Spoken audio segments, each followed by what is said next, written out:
The November Revolution and its aftermath, 1974 to 1983. The decade from 1964 to 1974 was a barren time for elementary particle physics. The quark model, which had seemed so promising at the beginning, was in an uncomfortable state of limbo by the end. It had had some striking successes. It neatly explained the eightfold way and correctly predicted the lumpy structure of the proton. But it had two conspicuous defects: the experimental absence of free quarks and inconsistency with the Pauli principle. Those who liked the model papered over these failures with what seemed at the time to be rather transparent rationalizations: the idea of quark confinement and the color hypothesis. But I think it is safe to say that by 1974, most elementary particle physicists felt queasy, at best, about the quark model. The lumps inside the proton were called partons, and it was unfashionable to identify them explicitly with quarks. Curious enough, what rescued the quark model was not the discovery of free quarks or an explanation of quark confinement or confirmation of the color hypothesis, but something entirely different and almost completely unexpected: the discovery of the psi meson.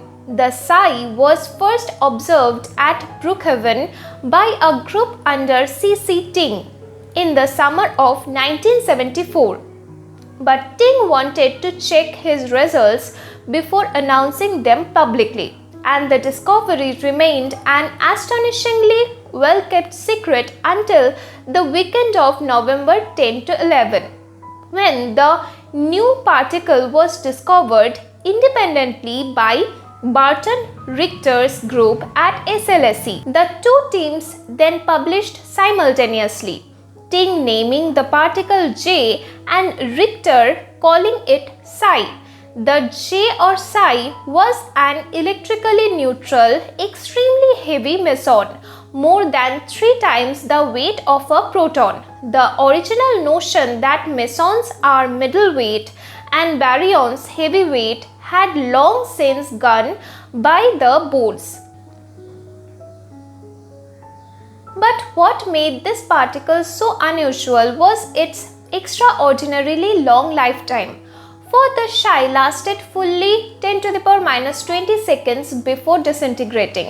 Now 10 to the power minus 20 seconds may not impress you as a particularly long time, but you must understand that the typical lifetimes of hadrons in this mass range are on the order of 10 to the power minus 23 seconds. So the psi has a lifetime about 1,000 times longer than any comparable particle. It's as though someone came upon an isolated village in Peru or the Caucasus where people live to be 70,000 years old. That wouldn't just be some actuarial anomaly. It would be a sign of fundamentally new biology at work. And so it was with the psi. Its long lifetime, to those who understood, spoke of fundamentally new physics. For good reasons, the events precipitated by the discovery of the psi came to be known as the November Revolution. In the months that followed, the true nature of the psi meson was the subject of lively debate, but the explanation that won was provided by the quark model. It is now universally accepted that the psi represents a bound state of a new fourth quark, the C for charm, and its antiquark, psi equals CC bar. Actually, the idea of a fourth flavor and the whimsical name had been introduced many years earlier by Bjorken and Glashow. Indeed, there was an intriguing parallel between the leptons and the quarks. Leptons, electron, electron, neutrino, muon, muon, neutrino, quarks, down, up, strange. If all mesons and baryons are made out of quarks, these two families are left as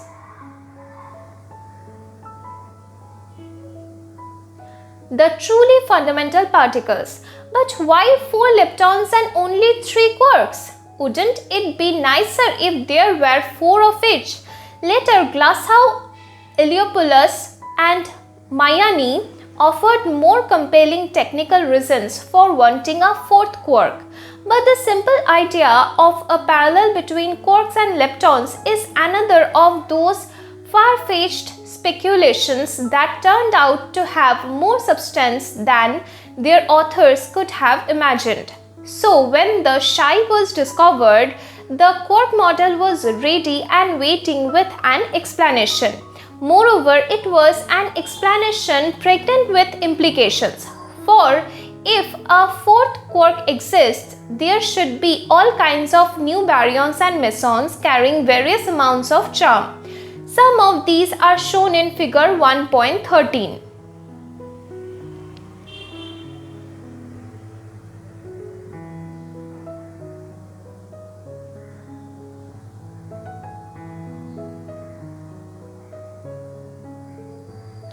Figure 1.13.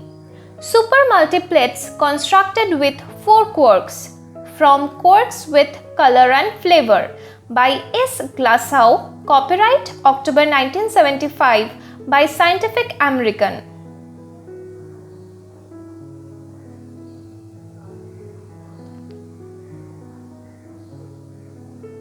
You can work out the possibilities for yourself. Problems 1.14 and 1.15. Notice that Psi itself carries no net charm, for if the C is assigned a charm of +1, then C bar will have a charm of -1. The charm of the Psi is, if you will, hidden.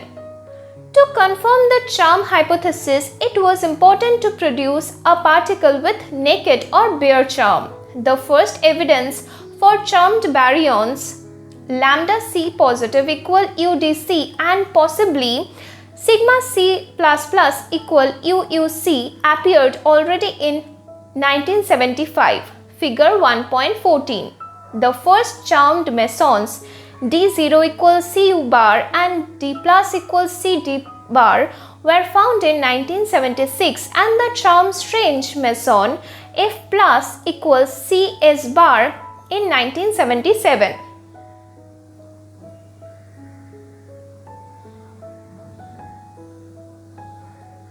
Figure 1.14. The charmed baryon. The probable interpretation of this event is muon neutrino plus proton goes to lambda C positive plus muon negative plus pion positive plus pion negative. The charmed baryon decays. Lambda C positive goes to lambda plus pion positive. Too soon to leave a track, but the subsequent decay of the lambda is clearly visible.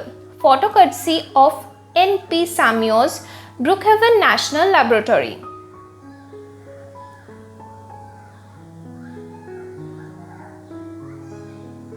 The F meson was recently renamed DS.